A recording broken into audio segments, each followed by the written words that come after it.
Good morning students, easy पेजी में आपका स्वागत है। आज हम अपना चैप्टर डिस्कस करने वाले हैं ज्योग्राफी क्लास 7 का चैप्टर नंबर 3 एंड इसका नाम है आवर चेंजिंग अर्थ। आज हम इस चैप्टर के बारे में पूरी इन्फॉर्मेशन ले लेंगे। आपको इससे बाहर से पढ़ने के लिए कोई ज़रूरत नहीं है। आप यहाँ पे आए हो, आपका सब कुछ काम खत्म हो गया, बस बाकी जिम्मेवारी मेरी बची है। तो चलिए चैप्टर को शुरू करते हैं। शुरू करने से पहले आप बस सोच के देखिए कि अर्थ हमारी एक आर्टिस्ट है और आर्टिस्ट क्या करता है? पेंटिंग करता है।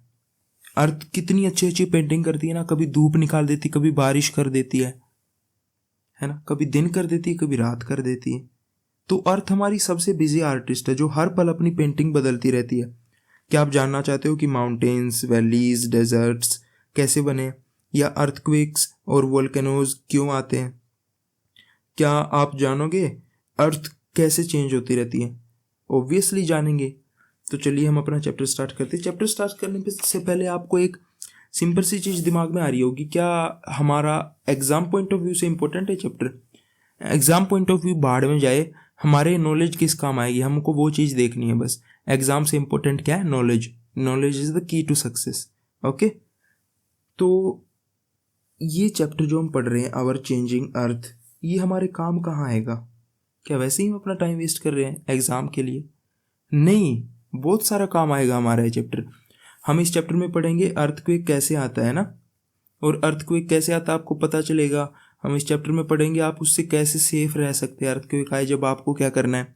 तो काफ़ी सारी हम ऐसी चीज़ें जानेंगे, हमारे आसपास जो चीज़ें चल रही हैं वो हो कैसे रही हैं। ये नॉलेज आपको हेल्प करेगी, आप नेचर को बेटर समझ पाओगे, आपके चारों तरफ क्या हो रहा है आप उन सभी चीज़ों को समझ पाओगे, और आपको इन सभी चीज़ों के लिए रिस्पेक्ट आएगी। फिर आप एनवायरनमेंट को इतनी बुरी तरीके से परेशान नहीं करोगे। ठीक है, तो हम अपना चैप्टर स्टार्ट करते बिना किसी देरी के। सबसे पहले चैप्टर स्टार्ट करने से पहले हमारी जो पहली लाइन चैप्टर में स्टार्ट होती लिखी हुई है, क्या है? लिथोस्फेरिक प्लेट्स क्या होती हैं? लिथोस्फेरिक प्लेट्स, टेक्टोनिक प्लेट्स, दोनों सेम चीज़ें हैं, सिनोनियम्स है। ओके,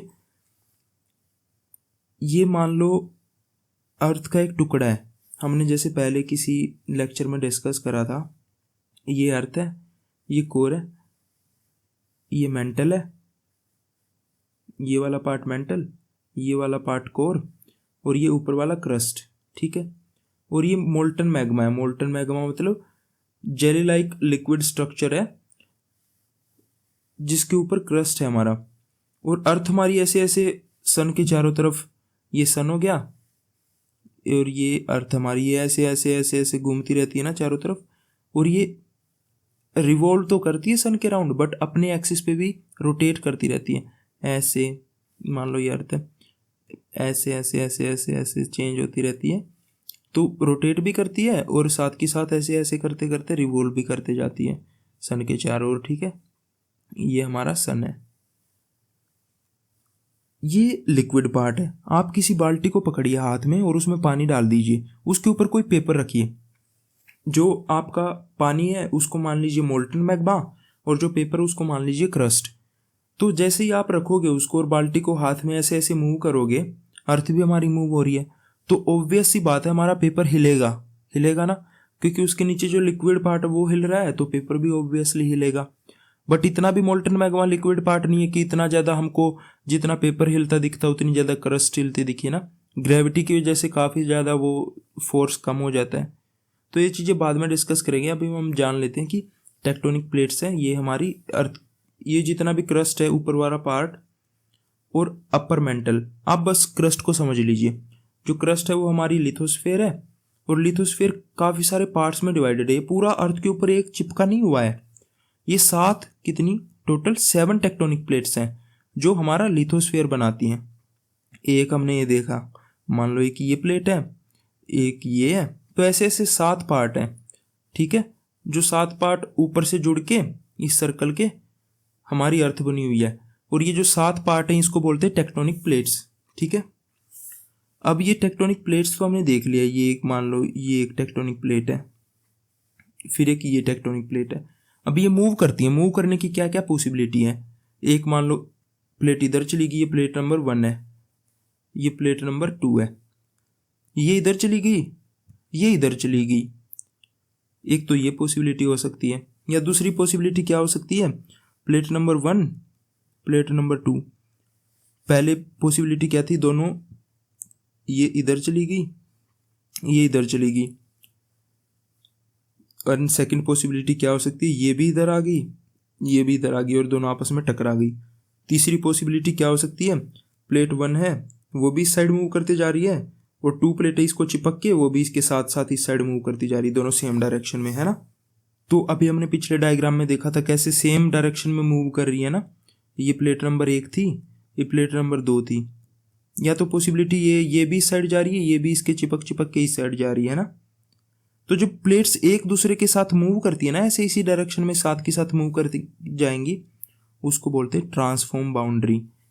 दोनों प्लेट साथ के साथ ट्रांसफॉर्म होती जा रही हैं इस साइड या उस साइड, दोनों उस साइड जा रही हैं, उसको ट्रांसफॉर्म बाउंड्री बोलेंगे। और जो सेकंड है हमारा कन्वर्जेंट बाउंड्री, इसको, ये कौन से का पार्ट है हमारा, जैसे हमने पिछले डायग्राम में डिस्कस करा था, ये प्लेट भी इधर आ गई, प्लेट नंबर 1 और प्लेट नंबर 2, ये एक है, ये दोनों आपस में एक साइड आ गई, तो ये आ गई इस साइड, ये आ गई इस साइड, ऐसे टकरा गई दोनों। तो ये इधर आई, ये इधर आई, टकरा गई। तो ऐसे थोड़ा सा ऐसा फॉर्म नहीं हो जाएगा, आप अपने दोनों को हाथ को जैसे ही टकरा के देखोगे, ये नीचे देखो नीचे, तो ऐसा सा फॉर्म हो जाएगा, थोड़ी सी उंगलियां ऊपर उठ जाएंगी। तो जो उंगलियां ऊपर उठती हैं, समझने वाली चीज़ है, ऐसे थोड़ा सा अर्थ का पार्ट ऊपर कहाँ पे उठा हुआ है, माउंटेन्स में। अभी पता चला आपको कैसे माउंटेन्स बनते हैं। जब हमारी 2 प्लेट्स आपस में टकराती हैं तो माउंटेन्स फॉर्म होते हैं। हमारी हिमालयाज है ना, वो भी ऐसे ही फॉर्म हुई हैं। ये जो प्लेट है एक आके और इस वाली प्लेट से टकराई है, तो जो ऊपर वाला पार्ट है वो हिमालयाज बन गया, वो ऊपर उठता जा रहा है। अभी भी थोड़ा थोड़ा ऊपर उठता जा रहा है वो, बट उस चीज़ को बाद में डिस्कस करते हैं। अभी हमने देख लिया कि कैसे माउंटेन्स बनते हैं। कन्वर्जेंट बाउंड्री है जो, जब प्लेट्स आपस में टकराती हैं तो उसको कन्वर्जेंट बाउंड्री बोलते हैं, और हमारे हिमालयाज ऐसे ही बने हैं। डाइवर्जेंट में हमने देख लिया है, डाइवर्जेंट हमने नहीं देखा है। डाइवर्जेंट में क्या होता है कि प्लेट्स एक इधर चली गई और एक इधर चली गई, दोनों डाइवर्ट हो गई एक दूसरे से। डाइवर्ट होना क्या होता है, divert from your main road, ये मेन रोड था, divert, you are diverting from main road, तो आप इस साइड चले गए। तो ये एक इस साइड चली गई, एक इस साइड चली गई, दोनों डाइवर्ट हो गए आपस में, इसको डाइवर्जेंट बाउंड्री बोलते हैं। कितना सिंपली हमने तीनों टाइप की बाउंड्री देख ली। डाइवर्जेंट जिसमें अलग हो रही है, कन्वर्जेंट जिसमें एक तरफ आके मिल रही हैं, और ट्रांसफॉर्म जिसमें साथ की साथ चलती जा रही हैं। अब साथ की साथ थोड़ा थोड़ा फोर्स लगाती जाएंगी ना, थोड़ा थोड़ा, कभी टकरा गई कभी नहीं टकराई ना, तो कभी टकरा रही है कभी नहीं टकरा रही। इससे क्या होता है, मान लो ये प्लेट है, ये इसके चिपक चिपक के ऐसे दोनों इस साइड चलती जा रही है। आप दोनों हाथों को जोड़ के थोड़ा सा लेफ्ट की साइड चलाते देखो, तो थोड़ा वाइब्रेशन आएगा उनमें, थोड़ा कभी टकरा गए हाथ कभी नहीं टकराए, तो इसमें जो वाइब्रेशन आता है उससे हमारे अर्थक्वेक फॉर्म होते हैं। अर्थक्वेक कैसे बनते हैं, जब हमारी दोनों प्लेट साथ की साथ चल रही हैं और वो थोड़ा थोड़ा एक दूसरे से टकरा रही हैं, जिससे थोड़ा सा प्रेशर आ रहा है, इतना नहीं आ रहा कि पहाड़ बन जाए, बट थोड़ा सा आ रहा है, थोड़ा वो उसको लग रही है तो वो आगे को खिसक जा रही है, तो इससे हमारी अर्थक्वेक बनती है। अर्थक्वेक को हम बाद में डिस्कस करेंगे अच्छे तरीके से, अभी हमने प्लेट्स डिस्कस कर ली। ओके, तो अभी हमने डिस्कस कर लिया कि प्लेट्स कैसे मूव करती हैं। अब हम देखेंगे फोर्सेस के बारे में, कौन से फोर्सेस हैं जिसकी वजह से चेंज होते रहते हैं, अर्थ कैसे इतना अच्छा आर्टिस्ट बनता है, क्या क्या इसके अंदर छुपा हुआ है, इसके हाथ काम के हैं, इसका दिमाग काम का है। तो मान लो इसके हाथ जो है ना, जो हमको दिखते हैं बाहर से, जैसे अर्थ के हाथ क्या है, विंड हो गई है ना, वो क्या है, अर्थ के हाथ हैं। और भी हम चीज़ें डिस्कस करेंगे। जो दिख जाते हैं उसको बोलते हैं हम एक्सोजेनिक फोर्सेस। एक्सो जो बाहर से लग रहे हैं ना, और जो अंदर से लग रहे हैं उनको क्या बोलते होंगे, हम सोच के देखिए, endogenic. Endogenic forces. Endogenic forces कौन से, जो हमारी मेंटल है, ये हमारी मेंटल है, मेंटल की जैसे, मेंटल के अंदर क्या, मोल्टन मैग्मा है, इसकी वजह से जितनी भी बाहर मूवमेंट्स होती हैं उसको हम भी अच्छी तरीके से देखेंगे। आप बस इतना जान लीजिए, जो अंदर की चीज़ों की वजह से जो फोर्सेस है उनकी वजह से जो जो मूवमेंट्स होती हैं उसको बोलते हैं endogenic forces that create movements on earth, ठीक है। और जो बाहर की तरफ से होती हैं उसको एक्सोजेनिक फोर्सेस। अब एंडोजेनिक एंड एक्सोजेनिक हमने डिस्कस कर लिया है। एंडोजेनिक को हम पहले डिस्कस करते हैं, बाद में एक्सोजेनिक को इन डिटेल डिस्कस करेंगे। एंडोजेनिक में एक तो होती है सडन मूवमेंट्स जो हमको तभी के तभी दिख जाती हैं, जैसे ही अर्थ के अंदर कुछ मूवमेंट हुई प्लेट्स के अंदर तभी के तभी हमें दिख गई है। और दूसरी कौन सी है, स्लो मूवमेंट्स, जो हमें तभी के तभी तो नहीं दिखती एग्जैक्ट उनका, बट हम उनको सालों में कैलकुलेट करें तो हमको दिख जाती हैं। सडन को हम पहले डिस्कस करते हैं, जैसे हमारे अर्थक्वेक आते हैं, ठीक है। जैसे ही अर्थ की प्लेट्स थोड़ी साथ चल रही थी मान लीजिए, जैसे ही वो थोड़ी टकराई हमको तभी के तभी अर्थक्वेक देखने को मिल जाएगा। जैसे ही जब अर्थ के अंदर प्लेट्स हैं आपस में टकराती हैं या हिलती हैं तो जमीन हिलती है, इसको हम अर्थक्वेक कहते हैं। किसको कहते हैं, जब थोड़ी सी बाहर की हमारी जमीन हिलती है ना अर्थ की प्लेट्स की मूवमेंट्स की वजह से, उसको अर्थक्वेक कहते हैं। और जब वोल्केनो मान लो ये अर्थ का क्रस्ट है, नीचे मेंटल है, थोड़ी ये प्लेट्स आपस में हिल रही हैं और उसको यहाँ से निकलने का मौका मिल गया, तो जैसे ही मोल्टन मैग्मा को निकलने का मौका मिल गया, जेल लाइक सब्सटेंस होता है जिसको हम बोलते हैं मोल्टन मैग्मा, और ये एस्थेनोस्फेयर बोलते हैं हम इसको, जहाँ पे ये होता है मेंटल का एक पार्ट है एस्थेनोस्फेयर। तो जैसे ही इसको हिला ये थोड़ा सा, इसको निकलने का पार्ट मिल गया तो हिल के निकल भी सकता है ना। ग्लास की एक छोटी सी ओपनिंग, आपका शेकर होता है, बोतल होती है, उसके अंदर आप शेक करोगे पानी को, मान लो ये बोतल है, ये ऊपर से इसका थोड़ा सा पानी निकलने का स्पेस है, इस बोतल को आप इधर उधर शेक करते जाओगे तो थोड़ा सा पानी यहाँ से निकल जाएगा ना। तो सेम ऐसी मूवमेंट्स होती हैं। तो सडन मूवमेंट, थोड़ी हिली अर्थ अंदर से, तभी के तभी इधर से वोल्केनो से लावा निकल के आ गया, ये जो मोल्टन मैग्मा इसको बाहर आने के बाद लावा बोलते हैं, लावा निकल के आ गया, वो तभी सडन मूवमेंट थी ना। या जैसी प्लेट ने दोनों ने थोड़ी सी भी टकराई आपस में, उससे वाइब्रेशन आया, उसको अर्थक्वेक बोलते हैं। ये होगी हमारी सडन मूवमेंट्स। इस इमेज में देखिए आप, अर्थक्वेक आया, उसने सब कुछ तबाह कर दिया है ना। कितनी सैड स्टोरी है। बट चलिए हम अपने चैप्टर पे आते हैं। हम अर्थक्वेक को अभी के अभी समझ के ख़त्म ही कर देते हैं, बाद में डिस्कस नहीं करेंगे, बहुत ही छोटा सा टॉपिक है, बहुत ही छोटा सा। मान लीजिए ये दो प्लेट्स थी, ये आपस में थोड़ा सा टकराई हैं, तो जहाँ पे टकराई है ना, जिस पॉइंट पे, मान लीजिए एक ये प्लेट है, एक ये प्लेट है, ये इसके पास आ गई, थोड़ा सा ये यहाँ पे टकरा गई, इस पॉइंट पे टकराई, इसको क्या बोलते हैं, ये वाला पॉइंट, ये इसको बोलते हैं focus. This is where earthquake occurs, its origin of seismic energy. Seismic energy जो प्लेट्स के थ्रू निकलती है उसको सेस्मिक एनर्जी बोल देते हैं। ज़्यादा डिटेल में नहीं जाइए, बस ये समझ लीजिए जहाँ पे मेन पॉइंट है, जहाँ पे अंदर, अर्थ के बाहर नहीं, अर्थक्वेक जहाँ पे आया उसको नहीं, जो अर्थ के अंदर प्लेट्स टकराई ना जहाँ पे, उसको बोलते हैं फोकस। और इसके जहाँ, जिसके नीचे जहाँ पे मान लीजिए अर्थ है, यहाँ पे दो प्लेट्स टकराई हैं। एक बार थोड़ा सा बड़ा डायग्राम में देख लेते हैं हम। एक प्लेट ये यहाँ पे थी, एक प्लेट यहाँ पे थी, ये दोनों आपस में टकरा गई, इसको बोल दिया हमने फोकस। और इसके डायरेक्ट ऊपर जो जमीन है, जहाँ पे सबसे ज़्यादा अर्थक्वेक फील कर पाएंगे हम, उसको बोलते हैं EPICENTRE, एपी सेंटर, यहाँ पे लिखा हुआ है एपी सेंटर, और इसको बोलते हैं फोकस। यहाँ पे सबसे ज़्यादा फील होगा, बट यहाँ पे टकराई तो थोड़ा सा यहाँ पे भी फील होगा, थोड़ा सा यहाँ पे भी होगा, ठीक है। इसको बोलते हैं प्लेट बाउंड्रीज, जहाँ पे टकराई ये बाउंड, थोड़ा सा जो साइड में फील हो रहा है। Seismic wave radiates in all directions, ये नहीं कि यहाँ पे निकल के, यहाँ पे सबसे ज़्यादा होगी। एपिसेंटर जहाँ पे फोकस के जस्ट अबव पॉइंट है जो, उसको एपिसेंटर बोलते हैं। बट ये तो है नहीं कि यहीं पर वाइब्रेशन फील होगी, थोड़ा आसपास भी फील होती है ना। तो तभी हम न्यूज़ में देखते हैं epicentre of this earthquake is Nepal. Nepal epicentre था, बट ये थोड़ा, जैसे ये मान लो नेपाल है, इसके साथ ही हमारा इंडिया है। नेपाल में एपिसेंटर था, वहाँ पे सबसे ज़्यादा अर्थक्वेक फील हुआ है। बट उत्तराखंड जो नेपाल से लगता हुआ इंडिया का स्टेट है, उसमें भी थोड़ा सा अर्थक्वेक फील हुआ है। तो इसको बोलते हैं प्लेट बाउंड्री। किसको बोलते हैं, मान लीजिए दो प्लेट आपस में टकराई थी, तो इन प्लेट्स के ऊपर थोड़ा सा तो इफेक्ट होगा। इस प्लेट के यहाँ एंड पार्ट में भी थोड़ा सा महसूस होगा, यहाँ पे भी महसूस होगा ना, इन प्लेट्स में तो महसूस होगा ही होगा। तो यहाँ पे जो महसूस हो रहा है, यहाँ पे जो महसूस हो रहा है वो किसकी वजह से हो रहा है, फोकस में जो प्लेट्स टकराई हैं उनकी वजह से। आप दोनों हाथों को टकरा के देखिए, ये तो है नहीं कि आपको उंगलियों पे दर्द हुआ, थोड़ा सा तो आपको हाथ के पीछे वाले पार्ट में भी पता लगा ना कि कुछ तो मूवमेंट हुई है। बट सबसे ज़्यादा फील कहाँ पे हो रहा है, उंगलियों के आगे, क्योंकि हमारे दोनों हाथ आगे से टकराए हैं। तो उसको बोलते हैं एपिसेंटर, जो अर्थ का ऊपर वाला पार्ट जो लैंड एरिया होता है जहाँ पे जिसके नीचे प्लेट्स टकराई हैं उसको एपिसेंटर, और सेस्मिक वेव्स हैं जो हमारी और कहीं जगह पे फील हुई, जैसे उत्तराखंड में सेस्मिक वेव्स आई हैं बट एपिसेंटर नेपाल में था। ओके,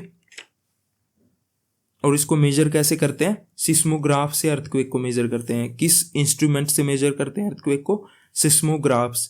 हमने सडन मूवमेंट्स तो डिस्कस कर लिया अर्थक्वेक और वोल्केनोज कैसे आते हैं, अब स्लो मूवमेंट्स तो डिस्कस कर लेते हैं। हमने डिस्कस करा था, पीछे डायग्राम में आते हैं। ये दोनों प्लेट्स आपस में टकराई थी,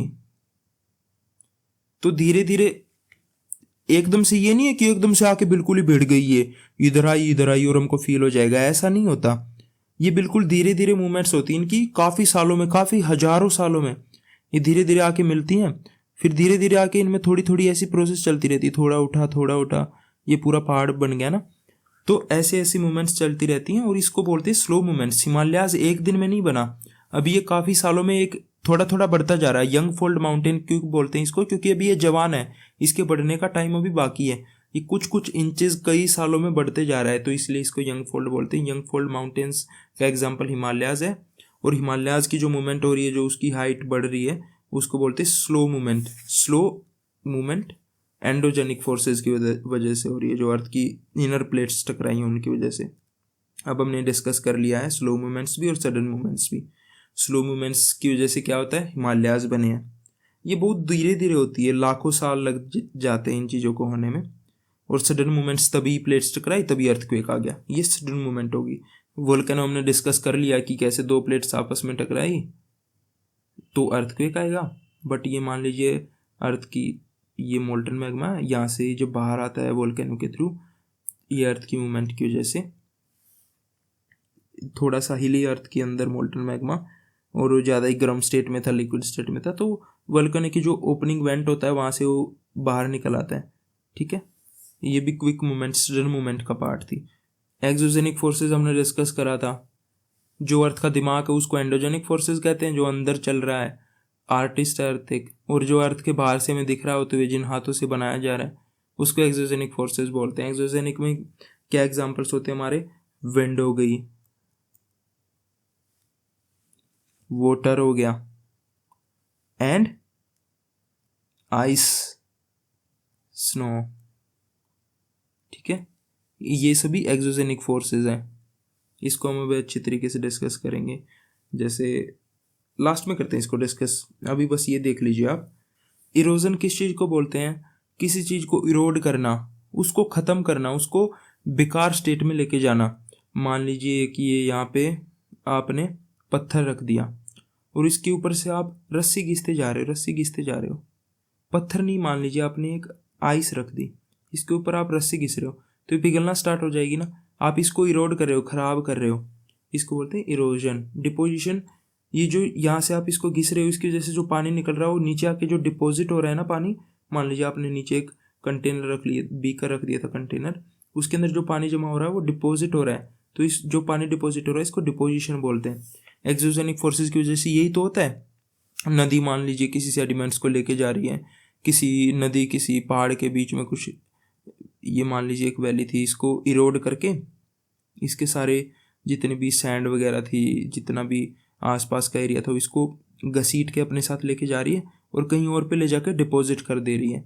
तो ये एक्सोजेनिक फोर्सेस हो गए, बाहर से हमको दिख रहे हैं चीज़ें होते हुए ना। प्लेट्स की मूवमेंट हमें नहीं दिख रही, वो अंदर ही हो रही है। जो अपर मेंटल है हमारा और क्रस्ट है हमारा, वो लिथोस्फीयर का पार्ट है, तो अंदर हो रही है, तो एंडोजेनिक। और जो एक्सोजेनिक जो हमें बाहर से दिख रही हैं चीज़ें होते हुए। तो अभी हमने एक्सोजेनिक फोर्सेस देखा कैसे, पानी मान लीजिए ज़मीन थी पहले, यहाँ पे पानी यहाँ से आ रहा था, पानी ने सोचा, पानी का बहाव मान लीजिए तेज हो गया, यहाँ पे ज़्यादा बारिश होगी, यहाँ पे बादल दिख रहे हैं आपको, इन्होंने ज़्यादा बारिश कर दी, यहाँ से पानी आ रहा है, तो अब क्या होगा?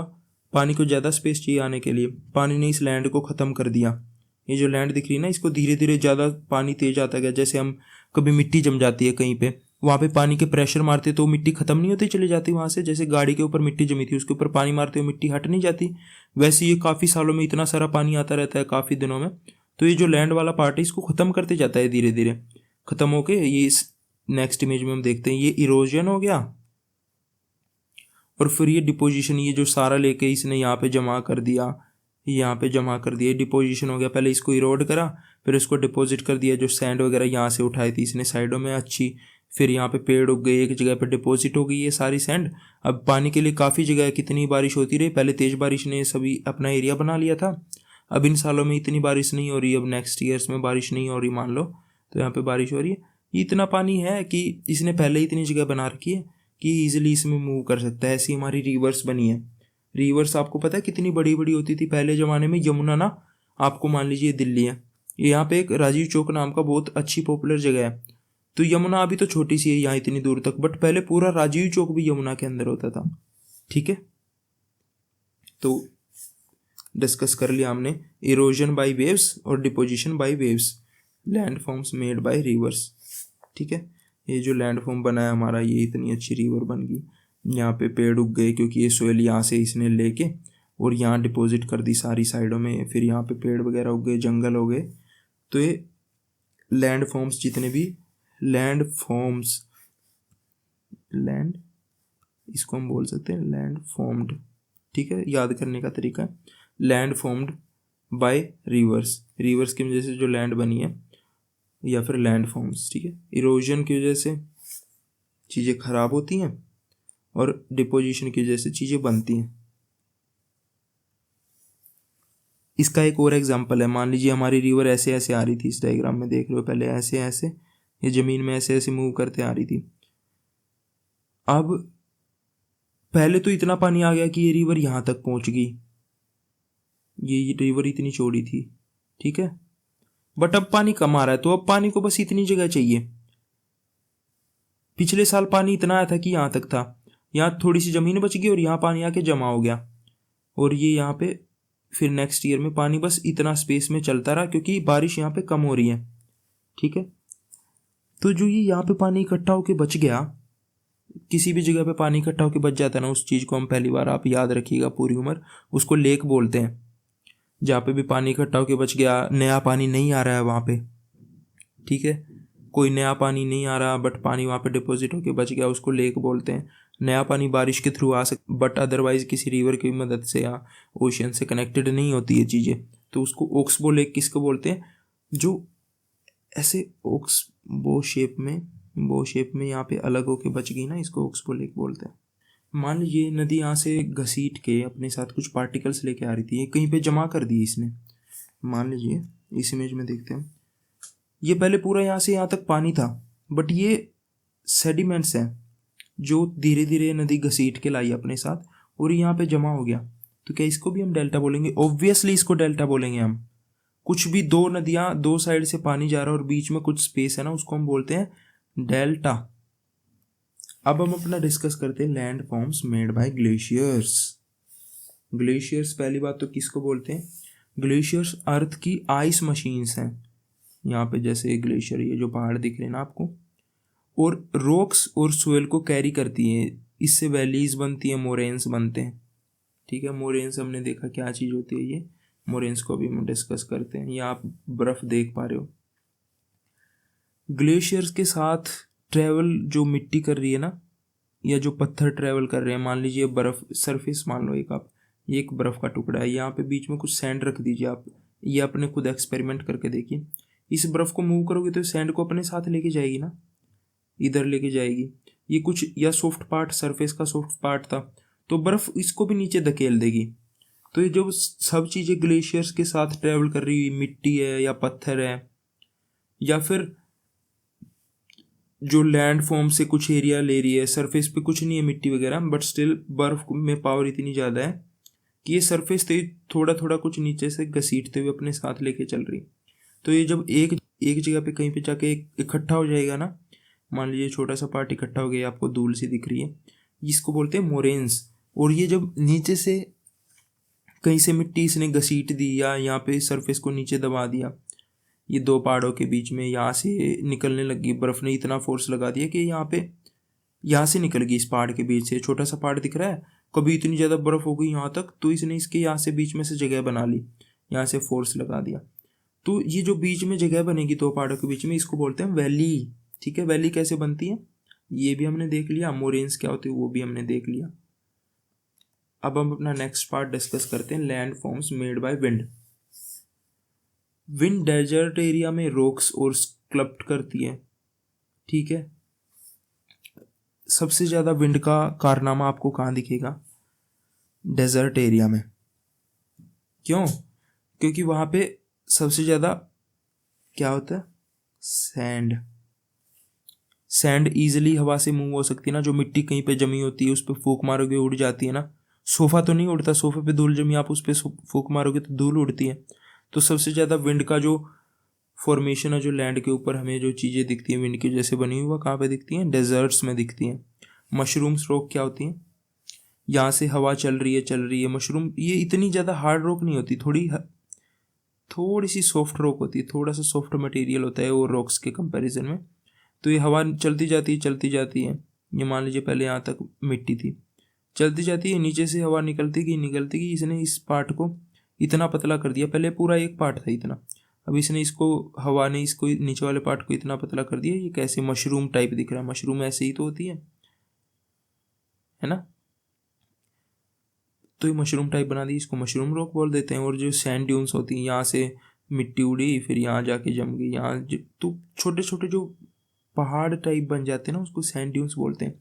ये भी हवा की उससे बनते हैं।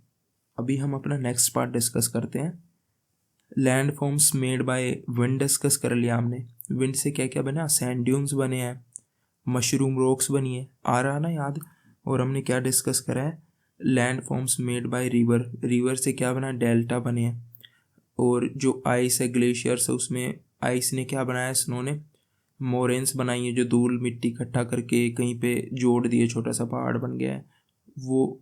या फिर वैलीज बनाई है। वैली के किसको कहते हैं? जहाँ पे बर्फ़ ने सरफेस को थोड़ा सा नीचे दबा दिया था। ये मान लीजिए सरफेस है, इसको थोड़ा सा नीचे दबा दिया था एक पहाड़ के बीच में, तो ये जो दो पहाड़ों के बीच में जगह बन गई ना, इसको वैली बोलते हैं। अब आप अपना नेक्स्ट पार्ट देखते हैं, जो सी में वेव्स होती हैं, उसकी मदद से जो लैंड फॉर्म्स होते हैं। जो सी में पानी होता है वो मूव करता रहता है ना। तो मान लीजिए यहाँ पे कोई पत्थर है, ये पानी मूव कर करके इसके अंदर से जगह बना देता है।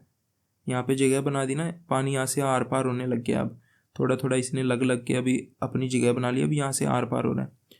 ये जो जब तक ये पूरी जगह नहीं बनी थी इधर से उधर जाने की, तब तो ये केव टाइप की थी ना। जैसे मान लीजिए एक केव है, केव में किसको बोलते हैं? केव। यहाँ से अंदर गए, एक जमीन के अंदर घर टाइप सा, तो सी केव किसको बोलते हैं? जहाँ से पानी अंदर अंदर गया, अभी उसने बाहर जाने का रास्ता नहीं निकाला है, इसको हमने बोल दिया सी केव। और जब इसने पूरा पार कर दिया इस चीज को, इस पत्थर को पानी ने, तो इसको बोलते हैं सी आर्च। ओके। और इस पत्थर को यहाँ तक अलग करता चला गया, अभी इतना अलग कर दिया, अभी इतना अलग कर दिया, इतना अलग कर दिया, फिर ये पत्थर टूट के पूरा ही अलग हो गया। जैसे ये हुआ है हमारा यहाँ पे, ये पत्थर पहले इसके साथ होगा, बट अब इसने पानी ने इसको बिल्कुल ही अलग कर दिया, थोड़ा थोड़ा दूर ले जाके यहाँ तक इसको अलग कर देगा, तो अपने आप ही है इरोड होके ये अलग हो गया इससे। तो इसको बोलते हैं स्टैक। मुंबई के आसपास जो आप देखते हो पिक्चर्स वगैरह, उसमें काफ़ी सारे स्टैक्स दिखते हैं, है ना। और हमारी बुक में तो ये दिया हुआ है कि हमें एक और चीज़ डिस्कस करते हैं। इरोजन तो इससे ये होगी, सोइल ने इसको इरोड कर दिया। एक डिपोजिशन भी होती है, मैं आपको नेक्स्ट स्लाइड में दिखाता हूँ। ये तो केव बना रही है अभी, ये यहाँ से यहाँ निकल गई, तो इसको सी आर्च बोल देंगे। यहाँ से पानी अंदर गया और इसके अंदर से यहाँ से निकल गया, इसको सी आर्च। और ये बस केव है, यहाँ से पानी अंदर से नहीं निकल रहा, तो इसको बोलते हैं सी केव। और ये जो पत्थर लगा हुआ है इसको स्टैक बोल सकते हैं हम। अब हम डिस्कस करते हैं, ये तो इरोजन होगी, इरोजन बाय सी वेव्स। अब एक डिपोजिशन और होता है। ये जो सी है अपने साथ नीचे से थोड़ी थोड़ी मिट्टी लाके यहाँ जमा करता जाता है ना, इसके किनारे पे कितनी पतली मिट्टी होती है। क्यों? क्योंकि ये पानी की प्रेशर की वजह से आई है। ये जो सैंड होती है पानी की प्रेशर की वजह से यहाँ साइड में आके डिपॉजिट होगी, और इसको हम बीच बोलते हैं, है ना। बीच की मिट्टी कितनी सॉफ्ट होती है? क्यों सॉफ्ट होती है? क्योंकि धीरे धीरे आई है वो। छोटे छोटे कंकड़ तो आए नहीं, छोटा छोटा पार्ट, छोटा रेत आके डिपॉजिट हुआ है, डिपोजिशन बाय सी वेव्स, उसको बीच बोल देते हैं हम। ओके, हमने काफ़ी सारी चीज़ें डिस्कस कर ली हैं। अब कुछ पार्ट मैंने देखा चैप्टर में, आपके चैप्टर में कुछ हमारा रह गया है, उसको और डिस्कस कर लेते हैं। अर्थ को हम किस चीज़ से, किस इंस्ट्रूमेंट से वो मापते हैं अर्थक्वेक को? सिस्मोग्राफ।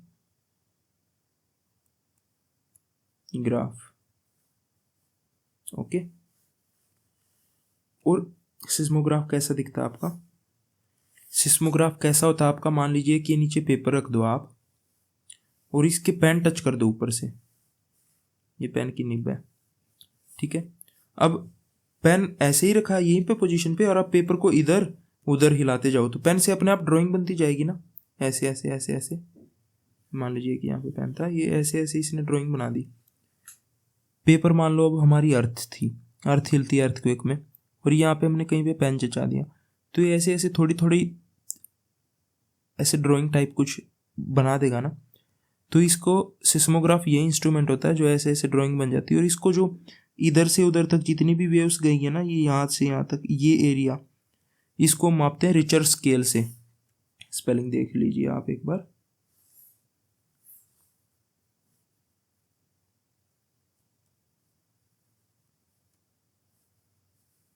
ठीक है, रिचर स्केल से हम इसको मापते हैं, ये जो इतना एरिया था, और इस पूरे इंस्ट्रूमेंट को बोलते हैं सिस्मोग्राफ। इस पूरे इंस्ट्रूमेंट को सिस्मोग्राफ बोलते हैं, और ये जो जिससे हमने इस चीज़ को मापा कि कितनी मूवमेंट्स थी, इसको रिचर स्केल बोलते हैं। नेक्स्ट पार्ट हमारा डिस्कस करते हैं वोल्केनो जो हमने देखा था। हम जाते हैं उस पर, एक सेकेंड। ये हमने वोल्केनो देखा था ना, जिसमें से लावा अभी भी निकलता है, उसको एक्टिव वोल्केनो बोलते हैं। जो एक्टिव है अभी भी वो अपना काम कर रहा है। इसका एग्जांपल है माउंट एटना। माउंट एटना एक एक्टिव वोल्केनो है। और डोरमेंट क्या होता है? सोए हुए हैं पर इरप्ट कर सकते हैं, मतलब लावा उसमें से अभी निकल तो नहीं रहा है, बट ये नहीं है कि उससे कभी निकलेगा ही नहीं, उसको डोरमेंट वोल्केनो बोलते हैं।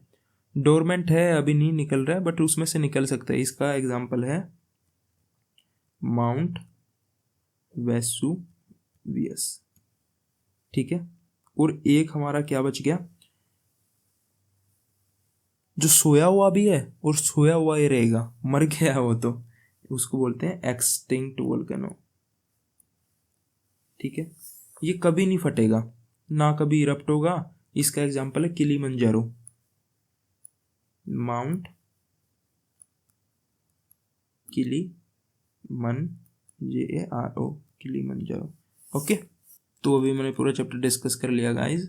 अब हम चैप्टर को ख़त्म करते हैं। अर्थ की सरफेस ना कभी स्टेबल नहीं रहती, ये हमेशा बदलती रहती है। यह समझने के लिए सिर्फ आपको ज्योग्राफी पढ़नी पड़ेगी। आपको सारी अर्थ की जितने भी मूवमेंट्स वगैरह हैं, अर्थ क्या करती रहती है, उसकी जो भी ब्यूटी है, नेचर की ब्यूटी को अप्रिशिएट करना चाहिए हमें, है ना। और याद रखो, हर माउंटेन, रिवर और डेजर्ट की अपनी एक कहानी है। हिमालय का हमने देख लिया कैसे दो प्लेट्स टकराई और उससे बना है, तो हर माउंटेन ऐसे ही नहीं बना, कईयों की अपनी स्टोरी अलग है। तो हर चीज़ जो भी हमारी अर्थ पे एग्जिस्ट करती है ना, उसकी अपनी एक स्टोरी। उसको अगर हम पढ़ने बैठ के तो बहुत टाइम लग जाएगा, हमें चैप्टर में उतना नहीं पढ़ना था। इसके क्वेश्चन आंसर अगर आपको करने तो आप मेरे को नीचे कमेंट में लिख दीजिएगा क्वेश्चन आंसर, मैं आपको 5-10 मिनट में हो जाएंगे। अब हमने सारी नॉलेज ले ली, अब क्वेश्चन आंसर तो बच्चों का खेल है। आप सिंपली उसको देखोगे और वीडियो को दोबारा देखोगे, आपको पता भी लग जाएगा कि किस क्वेश्चन का क्या आंसर है, ठीक है। अगर स्टिल आपको कोई वीडियो चाहिए तो मैं आपको क्वेश्चन आंसर की सेपरेट वीडियो दे दूंगा।